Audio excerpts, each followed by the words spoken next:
Tajiri mmoja mwenye pesa nyingi ambaye pia ni mafia boss, yani ana genge moja la wauni hatari sana, alikuwa ameenda kwenye mgahawa ama restaurant ambayo huwa anaenda kula kila siku msosi, kwa sababu huyo mpishi mkuu alikuwa anaandaa food hapo ndani alikuwa ni fire wire. Sasa ile leo mzee ametimba hivi kama kawaida aje kupata supu ya samaki bana. Ile alivyogonga tu bite ya kwanza akaona kabisa ladha ya chakula ipo sawa kabisa, ni tofauti na kila siku naambiwa. Hapo ndo akagundua kwamba lazima mmiliki atakuwa amebadilisha mpishi babake. Bash, kweli ofisi ni ya kwako, mgahawa ni wako, ila kubadilisha mpishi bila kuuliza wateja utazani msosi unajiungisha mwenyewe, utafry.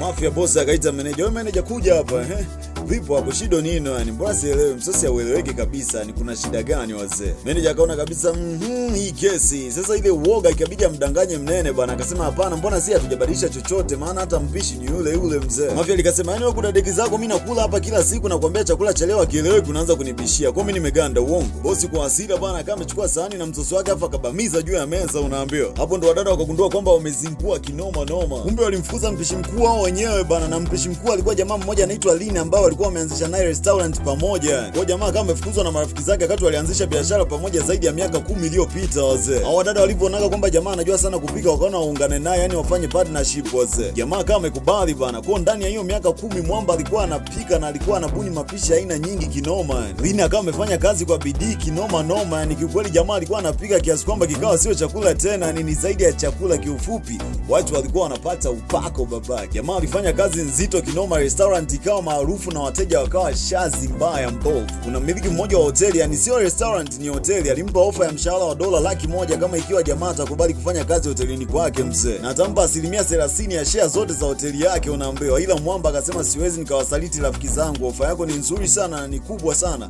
ila samahani mzee. Akaikataa $100,000 ambayo ni sawa na milioni 240 kwa mwezi, ili tu atunze uaminifu na endelee kupewa $200,000 wazee. Sasa biashara ilivyokuwa kubwa, wadada wakaanza kumtafutia visababu bana. Mara wewe mvivu siku hizi unazunguka tu jikoni siku nzima. Mara siku hizi umeanza kuzingua, unaongea sana na videmu huko nje yani. Kwanza siku hizi msaidizi wako ndo anafanya kazi kuliko hata wewe.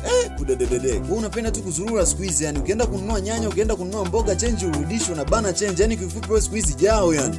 Jamaa akasema, jamani, yani kweli nyinyi ndio wakuongea maneno leo nyewe?" Dada wa kwanza kaenda akamvuta msaidizi wa Lini afa akasema kuanzia leo huyu ndo atakuwa mpishi mkuu, yani kiufupi yeye ndo the new head chief.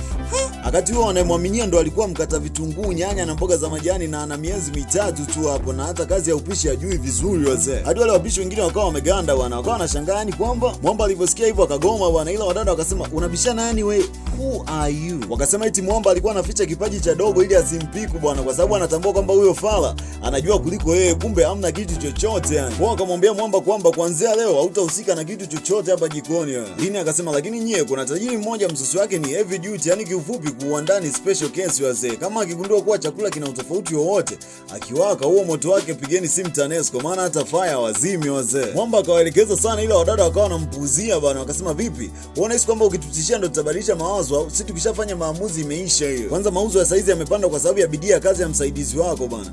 Jamaa akaanza kusema yani kwamba, akasema ndo hivyo, kwanza vyakula 1/2 nusu ya oda zote zinapikwa na kijana, unasemaje? Lina akawa anasema yani mimi kila siku usiku silali na buni mapishi na kosea najifunza, leo mnasema nini nyie? Yani kifupi nyie mnanichukulia poa sio? Mwamba akasema sikia nyie, kuanzia leo mimi naacha kazi yani. Sasa ile nataka kuondoka hivi, mdada mmoja akasema